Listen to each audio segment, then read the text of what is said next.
What's happening, Chicago? How are you doing? This is Captain Mark. I want to let you know something. I'm so grateful that you tuned in today. You better grab an ink pen and a pencil, or a pencil, and some paper, that is, because we're going to be giving you some vital information. We expect that you're going to be writing this stuff down, so don't go looking for a pen later. Grab one now. Call your friends, tell them that the International Stevenson Show is on, because this is, so what's the real truth? There's my truth, there's your truth, and then there's the real truth. And we're going to find out today. First thing up, we're going to talk about this mayoral race. No, we're not talking about last week's election. That's old news. You already know we got a good governor coming in. Did I say good governor? I hope he is. We got a new one coming, that's for sure. You better get your seatbelt ready, because there's going to be some changes. And Captain Mark, he tells you like it is. It's about damn time. I'm going to tell you like it is. We got this mayoral race coming up, and we have so many clowns that are running, it's ridiculous. You know, one of the things for sure is that we have the habitual runners. These are good friends of mine, and I can tell you, I know them all. They know me, but, you know, some of them are good personal friends. And if they don't like what I'm about to say, they can apologize to me later. Because the fact is that they got no business running. You're going to be splitting up the African-American vote. You know, Rahm is on his way out. And I'm probably in danger saying anything about our current mayor, because this is Chicago Access Cable, and they've been trying to put me off the air for the longest. So, you know, if you don't like it, as a matter of fact, if you're not about getting some information, save yourself, change the channel, get the hell out of here. We don't need you around here anyway. We're trying to give you the kind of information that's going to be useful to you. And I'm going to tell you like it is, that if you don't like it, I will accept your apology later. Here's my telephone number if you don't have the guts to call me on the air, because if you read this right here, this is a live interactive show. You can call in and voice your opinion, give your questions right now by calling 312-738-1060, or you can call me and leave a message at 312-437-2230. Yes, that's my personal cell phone number, 312-437-2230. Most of you don't have the guts to get up and pick up the telephone anyway. I'm telling you like it is. You can get in on this show by picking up the phone and calling in and giving your opinion. But most of you are going to sit there and talk to the television and give your opinion to the screen. Well, guess what? I can't hear you. So you might as well take a moment to call in anyway. Now, back to the mayor's race. We have in line, running against our incumbent mayor, Rahm Emanuel, Frederick Collins. He's a 20-year police officer. He's ran a couple of times. He's ran for Cook County Sheriff as well. Well, he's running for mayor now. Here's another interesting one that's been down, Bob Ferrietti. Bob has been to almost every event in the African-American community that you can think of. I mean, I see him all the time at these events. He's there showing up, and he's showing interest in our community, but he can't win. That's a fact. He cannot win. I don't know if he has enough money to really matter at this point, but if you don't have the African-American vote in this city tied up, you're not going to win. Bob, stand down. Here's another one. Robert Shaw. Robert Shaw, just amazing that he thinks that he's going to win. He comes in, a former alderman, he comes in and joins in the contest. Here's one thing that you can do. I think that if you took, with these wonderful toupees that Bob Ferrietti has, and the toupee that Robert Shaw has, if they want to create some controversy and get some attention, let them switch toupees. Yeah, that's right. Let them switch toupees. Then they'll be looking good. I'll vote for one of them. But the fact is, if you take Frederick Collins, if you take Bob Ferrietti, and you take Robert Shaw, and you put them all three together, they might make one viable candidate. Not going to happen unless you learn how to join them together at the hip. So that's not going to happen anytime soon. Stand down. You're dividing the vote. Stand down. We also, of course, we got a great producer over here in Ed Tarver. He's reminding me of the next man on my list, a habitual runner. I think that he and he's a good friend too. But you can't win. We're talking about Bill Walsh. You run for everything. You even ran for governor. Why waste your time? But here's the reality of the situation. I think that if you run for mayor, you're going to get some people that are foolish enough to give you some money. So just think of it this way. It's a nice little paycheck. Even if you only raise $15,000 or $20,000, when you file your D2s, you're going to be able to keep most of that money at the end of the campaign. Damn, that's a good way to make a buck. So therefore, I have joined the race myself. Yes, I have. I am in the race myself. I'm on the ex-offender ballot. See, don't you see the X on my back? Yes, that's right. I'm a convicted felon. I don't care who knows where I've been as long as I never forget it. But most of our politicians are convicted felons too. And I'll tell you like it is. Almost every one of you has a family member at least who's been in jail. Almost every one of you out here has had a family member that's had a substance abuse problem. Yeah, I've been there too. You know, the whole thing is that if you've had this pain so close to your home, you know the pain that Captain Mark is going through. In order to get my license to become a United States Coast Guard 100-ton captain, I had to do some tap dancing. I'm telling you like it is. Now I'm willing to do some tap dancing for you. And so I'm putting my name in the hat too. I'm running for mayor. I'm running on the ex-offender ballot. Yes, I have created my own ballot as well. So make sure that you send the money in. If you want to make sure that you know how to get in touch with me. Here's my telephone number, 312-437-2230. That's 312-437-2230. That's right. I'm not finished. Let's see. We have another one. A very intelligent sister. You gotta love her because this lady, she's Dr. Amara Inya Kazunhaik. I don't know. I have heard her speak. I've seen her on TV. I went to her website. This sister is smart. Very smart. But she has about this much charisma. Somebody need to do something to excite her. Because she can't win either. The fact is, all of these candidates all together are doing nothing but dividing the vote. You better know that Mayor Emanuel only has to get, or the winner, the leader, only has to get 50% plus one vote. Some of you don't remember what happened when Harold Washington ran and how he got in office. You know, maybe you better turn the clock back and find out how the Caucasian vote was divided up among this city.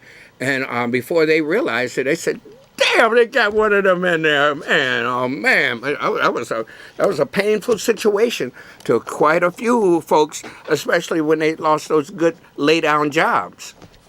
So if you're not sure about it at all, make sure you can get in touch with me through the International Stevenson Foundation.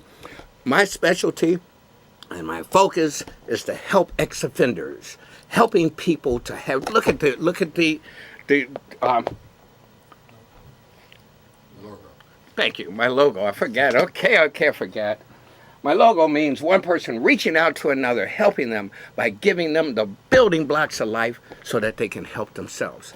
I myself, I'm looking to help people to help themselves. Dr. Dennis Kimbrough, it reminds me of something that he said if you give a man a fish, you'll feed him for a day. You teach a man to fish, he can feed himself for a lifetime. But if you teach him how to bite a pond, his children will never know the struggle. And you better know this. I want to show you how not to have a struggle, because if you're an ex-offender, if you have the substance abuse background, you have, even if you raise your hand saying, I need some help, please send me to a rehab, you have identified yourself as an insurance risk. Let's keep this real. There's no such thing as expungements. There's no such thing as taking your records and having them sealed. I can get a background check on any one of you for $10 and find out no matter where you live, where you're trying to hide. Not to mention that once you fill out a job application and the application says, have you ever been arrested? They don't ask that, do you have felony convictions anymore? They just ask the general question. Have you ever been arrested? If so, explain, and then you have to attach explanation, which puts you out of the running for that job. Here's what you better know. Here's what I found out. In order to feed myself and feed my family, I had to learn how to own the pond. I had to work for myself. I had to make sure I was in position to purchase my own property. I had to make sure that I was able to determine my own destiny, because they were not trying to help me at all. And most of the folks who told me things said, God bless my good friend Dorothy Brown, love her so much. Stop doing those expungement summits, Dorothy. They're useless, absolutely useless, because I helped you at the very beginning. I sat there and watched. You got 3,000 people that come for an expungement summit, and at the end of the summit, you might have helped 60 or 70 people. You should have seen the looks on those faces. I did. I went outside and talked with some of those other people that had just said, I'm going to give up. I'm going to give up. It's easier to be a criminal. It's easier to swing some rocks. It's easier to break into some homes. It's easier to do the wrong thing. It's easier to get 3 hots in a cot, just laying up in a jail. I mean, after all, they got medical and dental benefits and you name it. So you have to make sure that you're putting yourself in position to help yourselves. If you're not an entrepreneur, you're not going to be accepted. You're not going to be put into a position where you can earn enough money and have insurance benefits to be able to feed your family. Now, that's the real truth. If you don't believe it, all you got to do is try and go out and try and get a job yourself and find out after you work for a few weeks, and then they call you in the office and tell you, oh, we got to send you back home because you lied on your application about your background. Learn how to become an entrepreneur. Learn how to employ others that look like you. That's the whole fact. That's what we must do. Whew. Okay, so much for that soapbox. I know I'm going to catch some heat for that, but thank God none of them are paying my rent.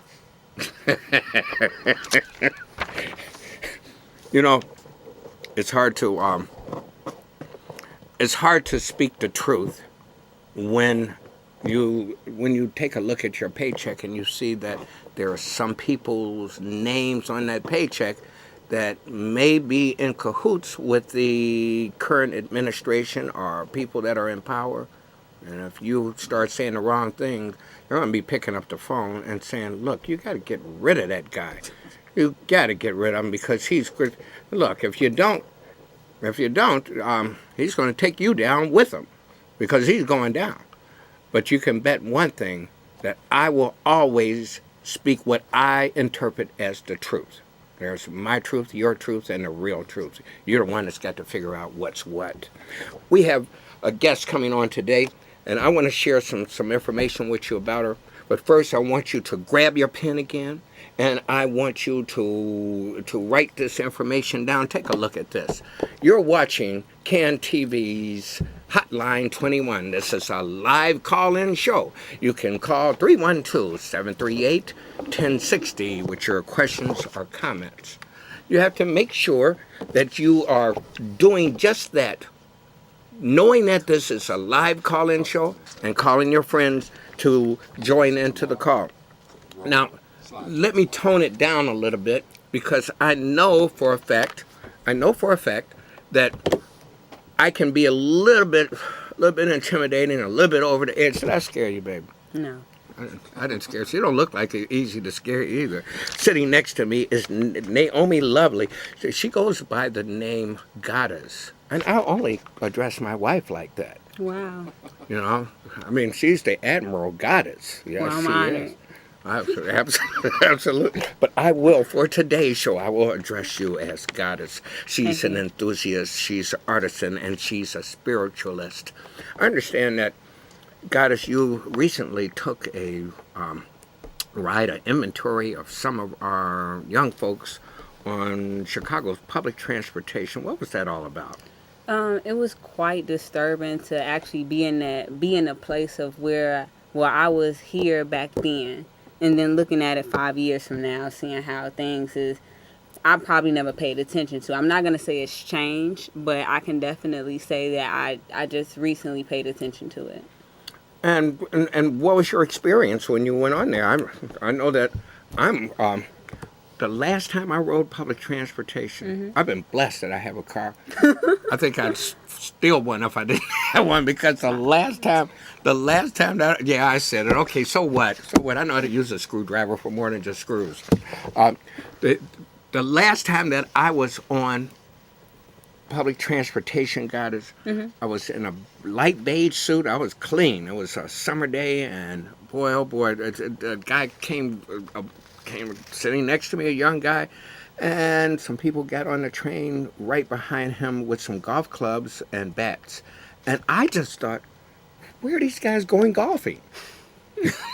Oh wow. But they got to whooping on this boy next to me, No. something terrible, and he jumped in my lap and got that blood all over my beige suit. Casket shark soup. Oh my goodness! Oh my goodness! And I decided right then and there, after he finally broke away and it was all over, they beat him pretty good. Oh wow. But I decided right then and there, that was the last time that I was going to do public transportation. That was it. That was it. You know. So what did you see that just curled your hair? Oh wow. Well, the first thing is when I get on a bus, usually I see it's a lot of elders on there, a lot of people that's in wheelchairs, a lot of people that's how they walkers and stuff. And when you are in the rush hour of when children are getting from school or going to school, you hear loudness, is belligerent. They don't really they speak profanity like right next to your mother. Something you wouldn't even want to kiss your mother with the lips if they took it off their face. Wow. So it's just like a blatant disrespect. Like you look over to the elder next to you and you still, oh, F that B, as if like her she just didn't matter to you. Being in high school, I remember being on the back of the bus, and a boy dropped the gun where everybody on the front of the bus, we all jumped up. We never knew what it was gonna hit. Then you get on the bus and there's so many people fighting. Like, you can't even just get on the bus and ride to the destination that you want to go to, because you have these people or you have these children that's in an age bracket between, we could say in elementary school, a little later after elementary school, we can say 5th grade, all the way to high school. It's just, it's disrespectful how we have our children, especially people in my age bracket, that has no respect for adults. And better yet, no respect for themselves. Not long ago, there was a bus driver that was spat upon by this lady on the bus. She got to arguing with the bus driver, and spat on him, and he gave her a punch. He gave her a punch that lifted her off of her feet. Oh, wow. I hate to laugh about it, because you don't want to hear about no man and a woman. But I recall him saying, "You're going to jail now. You're going to jail now." And of course, he lost his job and all of this.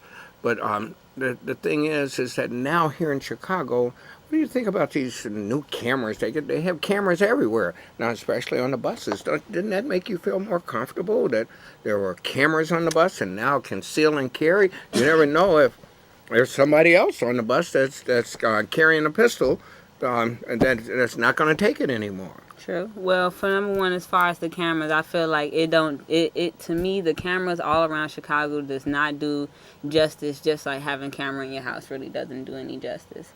Because there's cameras everywhere, but at the same time, you see these locations still have the same amount of crime rates. You still see these places, they don't give you the truth. They only give you what they feel is necessary. I remember being robbed right in front of a camera, and the person who looked up at the camera and showed their face was still never caught. And the person still walks into the store the same day. Wow. So I feel like the cameras is just security, because if you can, if you can find a person who is basically a bomber, you know, you can find a serial killer, but you can't find a person that just robbed me. Are you serious? That means that the cameras is insufficient. Well, the cameras are not working, and a lot of the police officers are not working either. You're not giving them, you're not able to point out to them, say, this is the guy right here that robbed me. You know, you have some things that are really, really unusual that you see on the buses, especially with these young people, and the pants. You know. I generally tell them that it brings out whatever homosexual tendencies are in me. When I see those pants hanging down and I see those behinds sticking out, you know, I mean, it just does something to me. I just don't know what to say. Did I say that on TV? Oh, wow. I sure did. I sure did. But I teased them about it. I said, look, my mother or my grandmother does not deserve to see your underwear. Absolutely. You know, and I'm not afraid to talk with them. I think that most of our viewers out here are punks, and they don't have the guts to. They'll drive down the street. True. And they'll see this, and they'll see the T-shirts, gym shoe wearing, and the pants sagging, and standing in front of the liquor store, doing a bunch of nothing, but all they'll do with their bougie selves is say, oh, look how terrible that looks. Look how bad that is. But they won't pull over and get out their car and talk to them. I have found that the majority of these young people are waiting for you to help them. They're not afraid of you, and they're not going to hurt you. They're waiting for your guidance. They're thinking of you as a stranger. We have a caller right now. We'd like to bring them into the call, and Goddess, we appreciate you very much. Appreciate your spirit. Thank you. Yes. Steve, welcome to the call. Hey, how you doing, Mark? And Goddess, you know, I give you a lot of credit, baby, because I'm like you, Mark. Don't you call I her, have baby. been on She's public Goddess. Transportation since probably 25, 30 years. Matter of fact, I think I'd rather go to the moon and try to dig for gold than to get on public transportation. It's horrible. I mean, but it's something we need, but it needs to be corrected some kind of way. Mark, I love your adjectives earlier about the fish and the fishing rod, and you said forget it going by the pond. Well, listen, I'd rather be the man that raised those fish, the little fingerlings, that you come and stock that pond. Oh. That's the money, where the money's at, because there's no need to have a pond. There ain't no fish in it. So that's where, give me that fish, the man that owned the fish farm, where I could stock your pond. And you make sure you call me, Mark. I know it put a smile on your face. Listen, thanks for taking the call. Let me get out there so I can respond. Steve, wait a minute. Don't go anywhere yet, Steve. All right. Wait a minute. Because, see, I can't have you outdo me on my own show, and you know, I'm not going to stand for it. You know, it's really, it's uncharacteristic of me to do that. First of all, Steve, I want you to, and the producers tell me there's 1 minute left. I got something for you, boy. Okay. Listen, Steve, if you make want sure to, you Mark, leave. you can wait until next week. Leave your telephone number. I got something for you. Leave your telephone number with our producer. Stay on the line, okay? All right, then. Very good. Goddess, I can't believe the show's over already. The show, we just go too fast. Sometimes we go a little bit too fast, and I'm just never ending up talking. But I want to thank you so much for coming on to today's show. And I want to let you know we appreciate you very much at the International Stevenson Foundation show, So What's the Real Truth? Thank you so much for your truth. We appreciate you. Thank you so much. Thank you. Very good. Thank you. See you next week. Bye-bye.